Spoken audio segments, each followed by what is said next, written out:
Hello, ladies and gentlemen. We are back. This is Renegades React, and we are going to be reacting to Channel Awesome's The Nostalgia Critic, and this is Conan the Barbarian. One of your favorite movies of all time. We are going to explore the riddle of steel. No.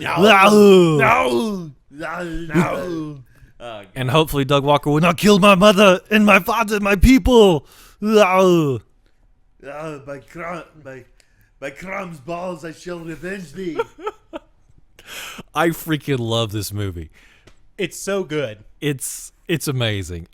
Whenever this movie is on TV, I have to stop what I'm doing and watch it. It's like an unwritten rule.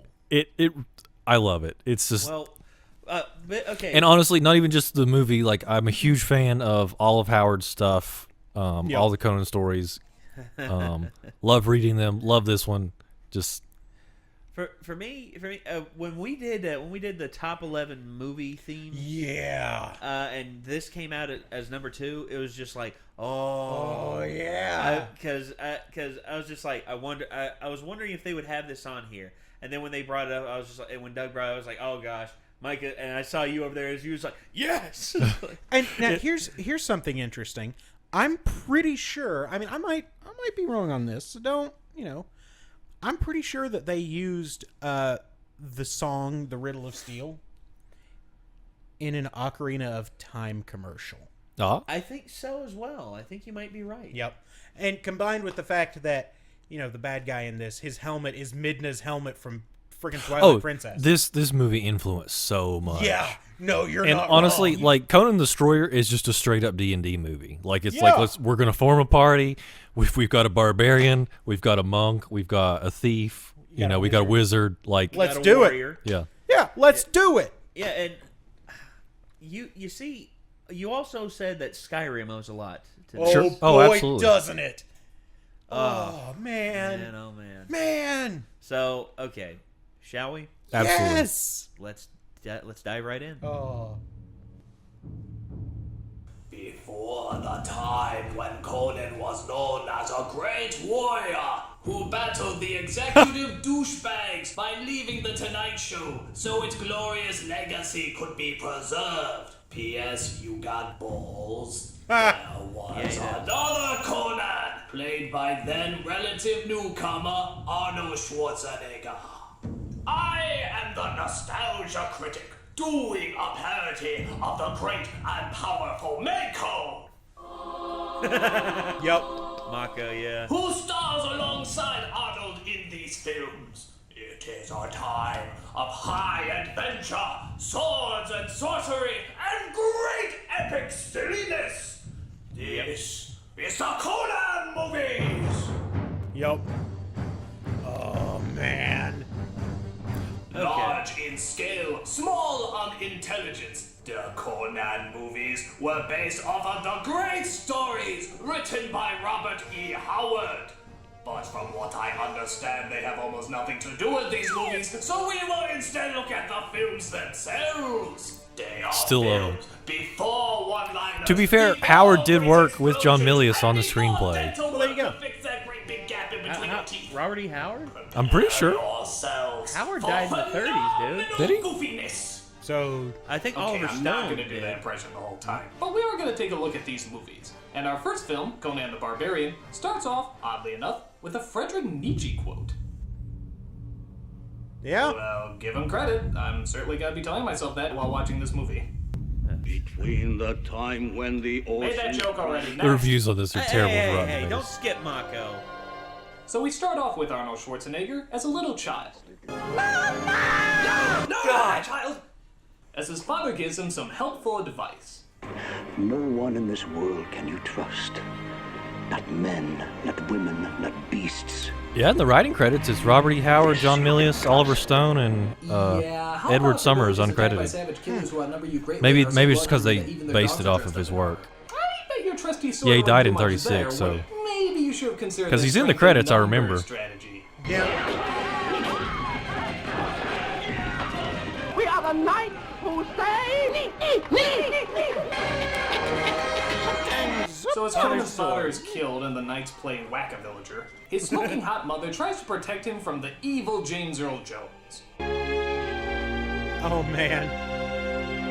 white James Earl Jones. Yep.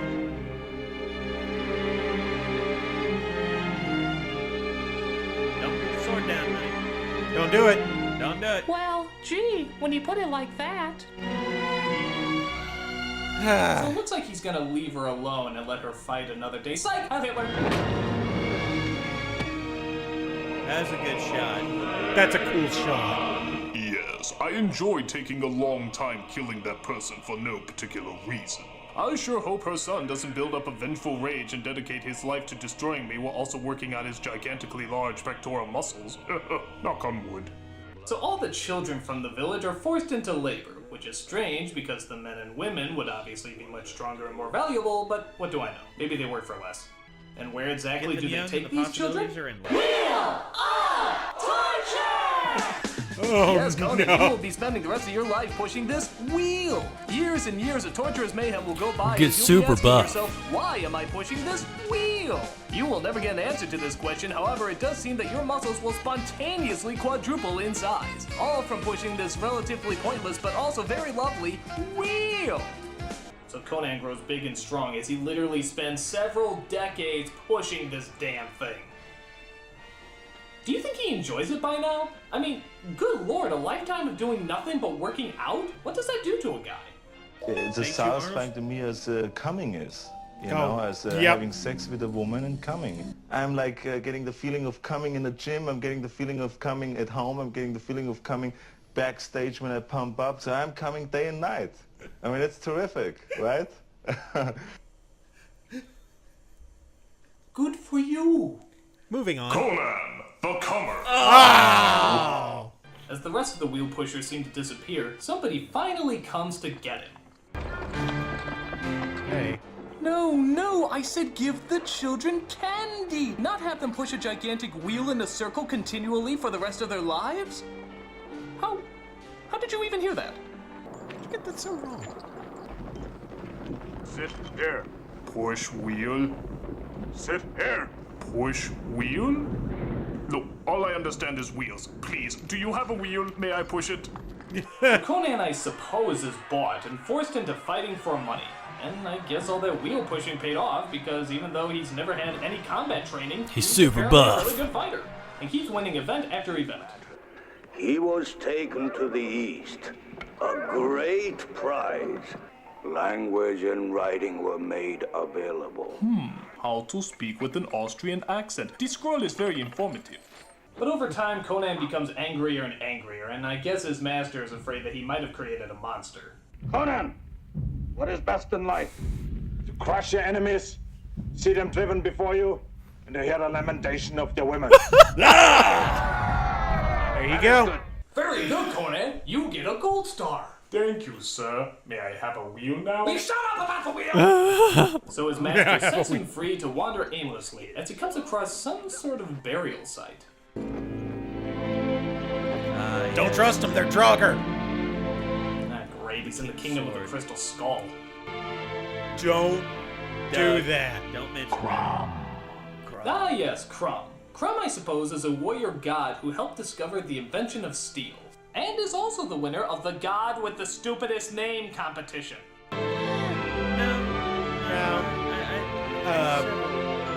So after he grave robs beloved Crumb, he comes across god a of the woman in the Kuo-toa middle of the from hills. D&D. As it appears, she may have some information on the man who killed his family. One who would crush the snakes of the earth. Snakes? Did you say snakes? Why did it have to be snakes? What is it you seek? A symbol. Perhaps on a shield. Two snakes coming together. Coming in the gym, I'm getting the God, feeling of not coming again. at home. I'm Again getting with the feeling this. of coming- But in order to find the treacherous villain, he needs some directions. Unfortunately, she tells him that there's a horrible price to pay. Bonking the living shit out of her. Oh, the horror! Crossroads of the world. You will find what you want. Wow, how come more men don't ask for directions? This is wonderful. Oh no, she's pulling me into Avatar. The visuals will be stunning, but the story will be absolute bullshit.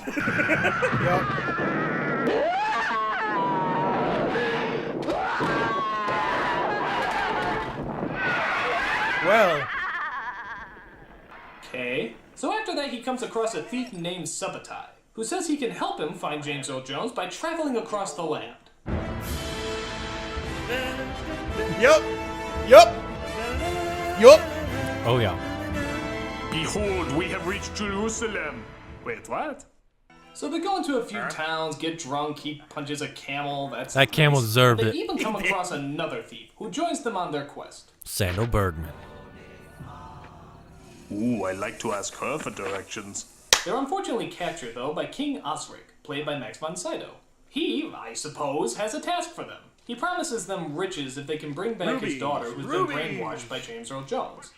She follows him as a slave, seeking for the truth of her soul, as if I could not give it to her.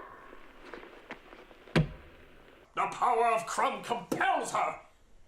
Conan dresses up in his silliest outfits and decides to fight Jones alone. He rides off into the wilderness and sets camp in some sort of Stonehenge ripoff. What? The horses just died with them? How the hell is that possible? Don't worry, Wilbur. We'll catch those bad guys. What? You dead? Oh, okay. I'll just stand here until starvation. So it turns out James Earl Jones is the head of a brainwashing cult, which is pretty much like Burning Man if everybody dressed up like Tylenol. But Conan is spotted and brought before our villain. Steel isn't strong, boy. Flesh is stronger. Look around you. There, on the rocks, that beautiful girl. Come to me, my child.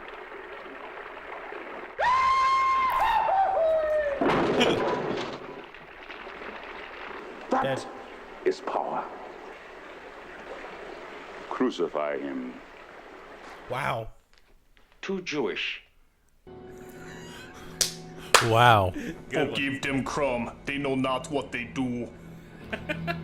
Since when does Crom forgive anyone? Oh, to make things worse, he's nailed up right next to Eric Idle.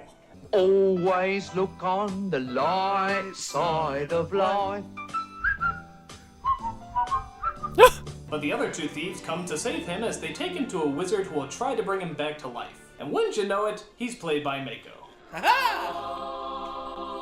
Yup. So he gives him a make-over, as apparently this is supposed to bring him back to life somehow. Alright, what's an 8-letter word for an uncouth person in the Dark Ages? Begins with B. Anybody? Barbarian's Anybody, 9 but letters. Begins with B. So Arnold's Sudoku seems to work as Conan is brought back to life. But there's still the business of getting the king's daughter back, as they try to break into the castle and get her out. Again with this! I'm storming the castle!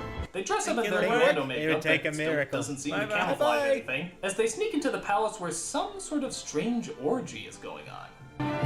It's always a strange orgy with these doomsday cults. Is there ever, like, a not strange orgy? Really? There wasn't one. And now he's a snake. Well, that's just silly.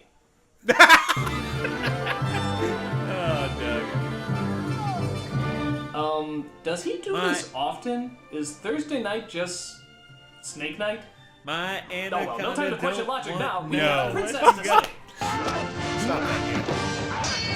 They take her away from the palace as James Earl Jones finally comes to his senses. Guys, I told you to watch the place. Well, I was a snake. Can't a guy just be a snake for 5 minutes without something going wrong? So he gets out his bow and, I'm totally serious here, he fires a snake at them. Okay, he's weirded out by that, I considering can he see just you have turned sort of into a giant motif snake. going on here, but you don't have to use it for everything. Just use a friggin' arrow. I mean, what? Do you brush your teeth with snakes? Comb your hair with snakes? God help us if he actually has a snake condom. That'd just be insane. Yeah. So the woman sadly dies as the rest of them get ready for the big battle. They do this by setting up the Flintstone equivalent of Home Alone traps. Yep. But they work. But they work. Crom, I've never prayed you before. All that matters is that two stood against many. That's what's important. Power pleases you, Crom. Bad news, I'm afraid. Your prayer accidentally got intercepted by R. Crumb, the perverted cartoonist. I was sexually attracted to Bugs Bunny, and I cut out this Bugs Bunny off the cover of a comic book and carried it around with me. So grant me one request. Wow. Grant me revenge. And if you do not listen, then the hell with you. Wow, that's like the most backhanded prayer I ever heard in my life. Give me what I want, and if not, fuck you. Do you think he'll just pray for everything like that from now on? Yep. Oh, Crumb, please let my Happy Meal contain either Alvin, Simon, or Theodore from the Alvin and the Chipmunks Collector's Series, but do not put in any chipettes. I do not like the chipettes. God help you if there's any chipettes in there! If there is a chipette, then to hell with you!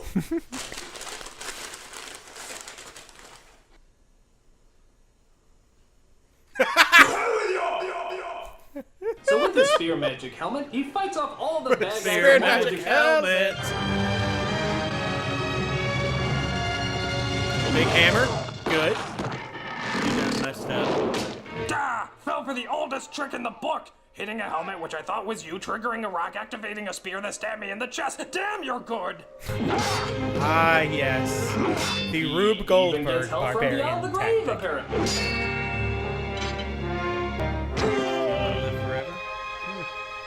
Do you want to live forever? What? And by forever, I mean a brief cameo in the sequel.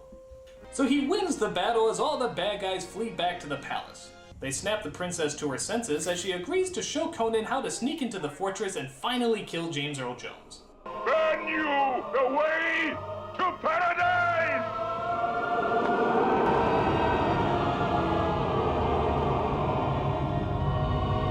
Hi. Hey, buddy. Somebody failed their sneak roll. My child, you have come to me, my son. Who gave you the will to live? What will your world be without me? Better. My son. Well, gee, when you put it like that, fuck you!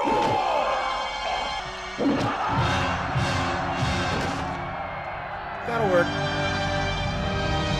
Does this work like the Medusa? I mean, he turned into a snake. Wait. The roll on that is impressive. So I guess this somehow breaks the spell they're all under. I didn't even know they were under a spell, as Conan burns down the palace and builds up some hype for the sequel. In time, he became a king by his own hand. This story shall also be told. Very poorly in Conan the Destroyer!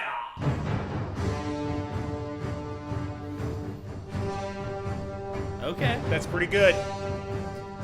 All right. Well, you know what our next one's gonna be. Yeah. Yeah. The next I absolutely love these movies. Yeah. They're good. They're real good. Yeah. Okay. Guys, someday we have to do I don't know if it like a short film or something, like a Conan-esque kind of short film. Oh, I would love to do something like that. Dude, yes. And I was gonna say, Micah, you the designing man. You're the craftsman, and I think you should also be our barbarian. Yep. Because I was gonna say, you letting your hair down, I could just hear. I could just hear. I get literally. Fun fact: it flows in the breeze on its own. Yes, it does. It's like Troy Polamalu's with head and shoulders. Yep. And it's like it's like he doesn't even need that. It just does it on its own. It's like Brett Kiesel's beard with head and shoulders. I was like, who used all my head and shoulder shampoo? It was Heinz. It wasn't me. Seriously, you lying fool. No, I think that would be super fun. Oh man, dude, I want to do this. I do too. Honestly, with everything that's happening, guys, I mean, I'd love to just do stuff like that, just to man. You see, with all that's going on with us, with Micah having his own workspace, him pretty much being free to do whatever he wants. Well, save for my job being constantly in the way. Yeah. That pesky job. Yeah, you should just get fired like I did. I have considered it in the past couple of weeks. Well, they've worked you like a dog. It's true. It's been a little annoying the past couple of weeks. I have considered it. Ah, boy. I got you. So, yeah, You should just get fired like that. That's That's- sorry, I thought that was funny. No, that is funny. I like that joke. I can laugh about that. Funny joke. Sorry. Anyway. Yeah, my phone's just like, Yep. I do not approve It's of that blowing joke. up over there. Yeah, phone does not approve of joke. But, man. Conan the Barbarian, I mean, in terms of the look that Conan had, in terms of how Howard had Conan envisioned with illustrations and everything,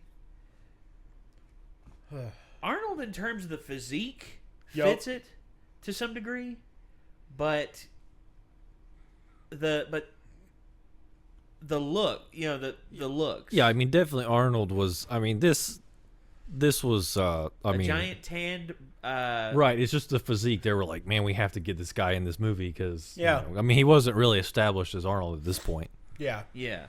But yeah, I guess I got really confused about that because Howard was always in the writing credits because it says written by Robert E. Howard and John Milius, and I never really paid attention to the timelines. But yeah, Well, I mean, Robert E. Howard, obviously they credited it. Yeah, because he helped create the character and all of that. So, Well, I'm currently there it is. I'm currently Wikipediaing it. Yep. Screenplay Oliver Stone. Okay. Based on Conan the Conan Barbarian by Robert E. Howard. Yeah. Oh gosh. Man. Because I swear he was in the writing credits at the beginning of the movie, but maybe I'm mistaken. No, it's okay. It's happened Music a by lot. Basil Palladorius. Yep. Oh man. The music is pretty legit in this Oh movie. yeah. Man. I absolutely love these movies. And I mean the ratings are terrible on like Rotten Tomatoes and things. I don't care. They're they're fantastic. Actually, look, critical response on this is actually not that bad. Oh wait. Yeah. Modern reviewers review it more positively. Yeah. And it's 70%. 70%. So that's not bad. Great. I really like it too, just the scale, because I mean it was made at a time where they did have some like animated effects, but for the most part they had to build everything. Yeah. Yeah. And They specifically say here that they sort of issued like optical effects, doing mechanical constructs and optical illusions. Like and also Schwarzenegger had two swords costing $10,000 each. Really? Dang. Both and he performed most of his own stunts, which to me is okay. I do think at some point I can actually get a replica of one of these swords. Actually, any of the swords. The Father's sword, the Atlantean sword, and Valeria's sword. Man. Yeah. And I really do want the Atlantean sword. The Atlantean sword is probably my favorite, but I saw a guy on YouTube, Brother Bonsai. He did a build where he made Father's sword from scratch. Yeah. Literally. He did the wax casting. I do like sort of the antler handguard, and I'm glad they did pick that for the new Conan with Jason Momoa. It is a cool sword. Yep. Yep. Well, also, if anyone wants to try and make a sword, I won't say you can't use pour steel and make a sword out of it, because cultures have done it. Crucible steel swords do exist, but for the most part, you generally don't pour steel into a mold to make a sword. That's more of a bronze thing. Well, yeah. That's the casting like that, bronze casting, and several other mixes that you can do, like some nickel mixes. I hear pretty good with that. But in terms of like molding out a sword, like a sword blade like that out of steel, from what I hear, it's mostly just taking the raw steel and, depending on what style you do, you either, you fold it over so many times. I feel like pouring it, you've got way more chance of a fault in the crystalline structure. Well, essentially, steel's an iron alloy, so you have to have carbon in it if you're going to harden it properly. And pretty much, unless you have a highly refined process, you're not going to have an appropriate amount of carbon for a hardenable sword blade. If you're just like, now there have been some crucible steels where they will actually, some Vikings had crucible steel, the Ulfbert swords, and what they call Damascus steel. Damascus steel was actually crucible steel. And it's just sort of really just kind of an happy accident of like the geography itself. that they discovered. Typically steel was always once they smelted it, they had to refine it, usually by folding it over on itself to get impurities out. But now bronze you cast all day long and just either file or sand or use some kind of abrasive on the edge or hammer out the edge to harden it. Yeah. Okay. Because they actually behave completely opposite. If you water quench like any copper alloy like bronze, it will actually anneal it and return it to kind of its original state. But if you water quench iron, it will harden it. So like apples and oranges. Yeah. Well, the way you talked about quenching with water is that you were going to pretty much put enough salt in it to float an egg. Yeah, like a brine quench. That's just, it takes less stress. Because my interest is like Japanese style swords. Which is, you're really running the risk of just breaking your sword when you quench it because it is so stressful because you're differentially hardening it instead of just doing a through quench. Well, or through hardening. The way the sword is built, because we saw on Man at Arms when they did the katana, the intricacy that went into it that way. Ilya really, took his time with it. Most of the Japanese swords, they were forged straight. The curve comes from the quench. That's how much stress is being put on these things. Oh, okay. Which is tremendous. Yeah. It's crazy. Because you're talking about a matter of seconds. I mean, it's essentially reshaping itself. Yeah. When it cools down really quickly. Yeah. You consider the resources that Japan had. They were an isolated island with not much iron on their island. Yeah, basically it came from iron-bearing sand is where they got most of their stuff. Yeah. From. And I saw an old forge. It was a long time ago.